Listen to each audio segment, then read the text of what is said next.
Right, quick little video today. Fitting that bad boy under it. Just protect that. It's a bit crusty.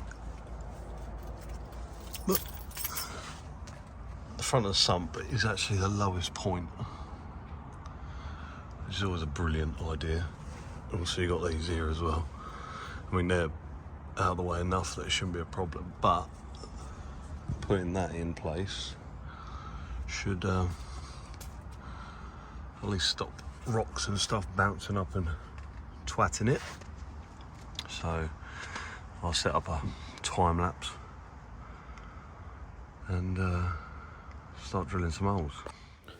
I decided to use riv nuts just because pop some holes in, stick them in, clamp them down, done, and they'll stay there then. And if they get damaged, I can just drill them out and pop new ones in, so it's not the end of the world. And the metal's too thin to tap it, so that was the best route, I think.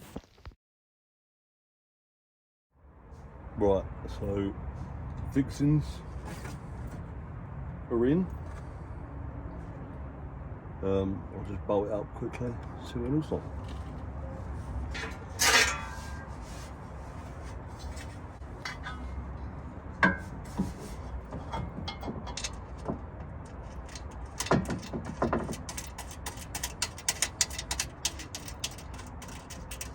Probably could have used a shorter thread, but I don't have any.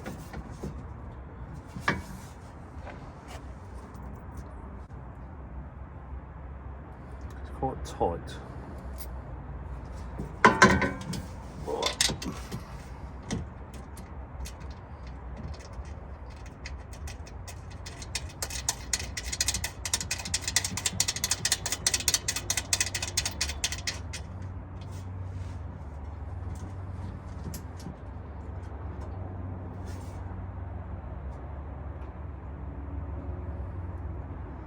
Oh, you idiot. There's a little plastic grommet I'm going to have to pop out.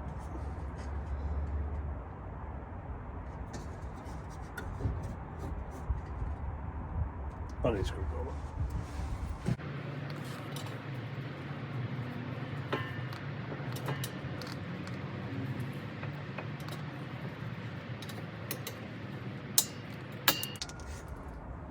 Boom. I mean, the other grommet's missing, so shouldn't make a difference.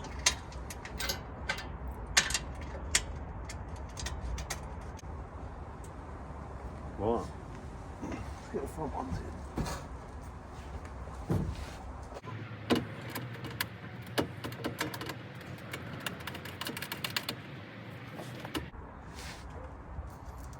Oh, good. They all line up. That was a slight worry.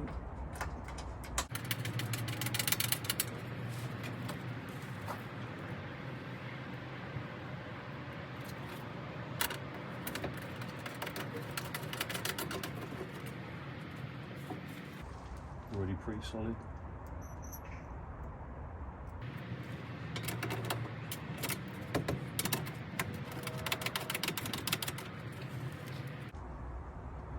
These are just standard M6 by 20s with spring washers and flat washers.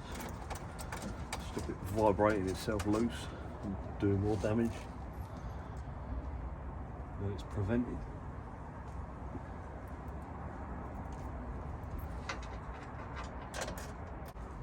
Right, grab a spanner, do them up. See how solid it is. Right, do these ones up.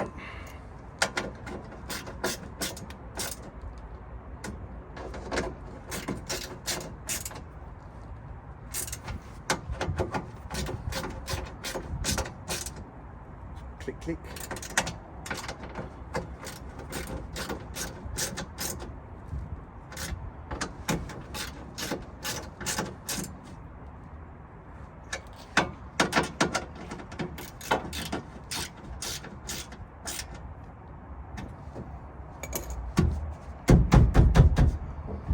God damn.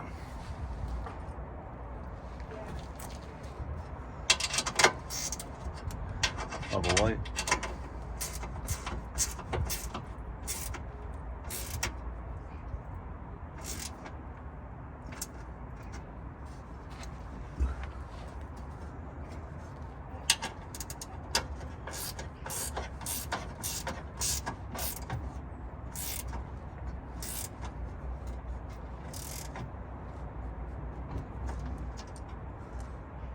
That is pretty solid.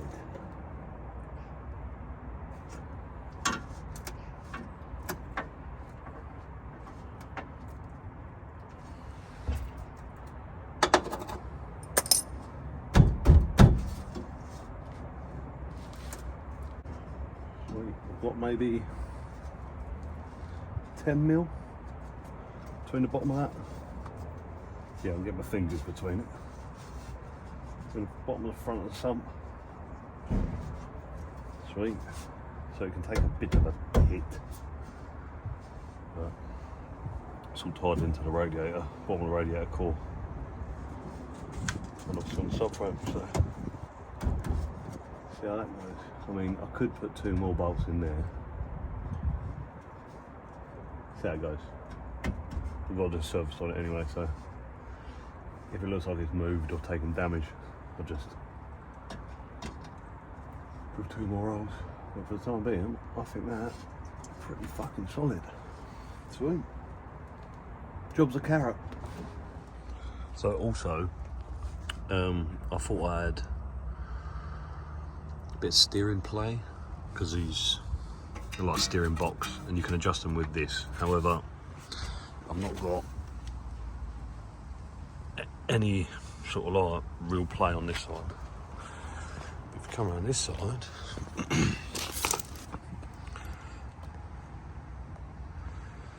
oh, I don't know what's going on here. It's a bit knocky. Now, I've had a look, and it's the drumstick thing. Jesus Christ.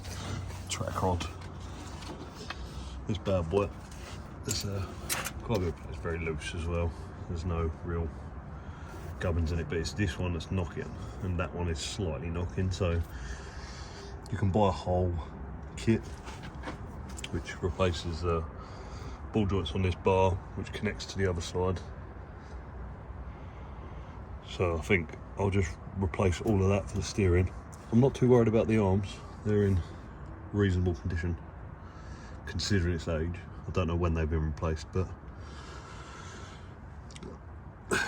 there doesn't seem to be, driving with coilovers, it doesn't actually seem to be making too much wobbliness, if you know what I mean. So that'll be the next project, so I'll get them ordered up quick, see when they'll turn up. I measured up the wheels as well. I measured the wheels up, how much clearance I got between the strut at the back and the inside edge of the wheel. I've got a little over 20 mil.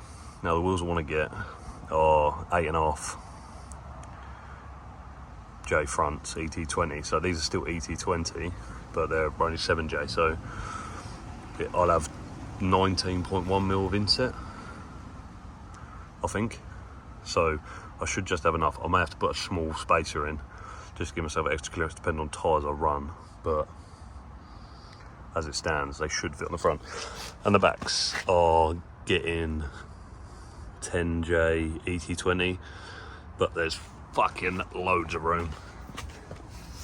I mean, you can't see, but I can get my hand between the tyre and the strut, so should be mint there. Obviously they're not staggered on this. It's 7J ET20 all round, so should be absolutely fine on the rears. But we just right, I've had to add more wood because it's lowered it slightly. Well, also I've had to jack it up on the transmission mount rather than the subframe, because I didn't want no jack slipping off backwards and going through the fucking gearbox. but it's a little bit lower. Now, let's load it down probably 15 mil, if that, from where the front of the sump is. But I mean, that bit's not too much of a worry if it scrapes out anyway. It's more the front. You've got probably 40 mil clearance between the bottom of the tray and the floor. I mean, if it does become a problem and it hits quite a bit, I might have to modify it and just slit the back, take a bit of meat out of it and then weld it back up, but for the time being it's alright. I mean, you can see better from the front. It's probably unnecessary, but it's gonna do me one less worry of stuff flying up and smashing it. I mean, if I hit a big lump, it's gonna still twat the pan, so, but I'll survive with that. Right, thanks for watching. Nice quick video today. I think next week be some S14 content, because I've got to put it up on its rotisserie, so probably do a bit of filming of that, get that up there. Again, thanks for watching. Like, comment, subscribe, and I'll see you in the next one. Cheers.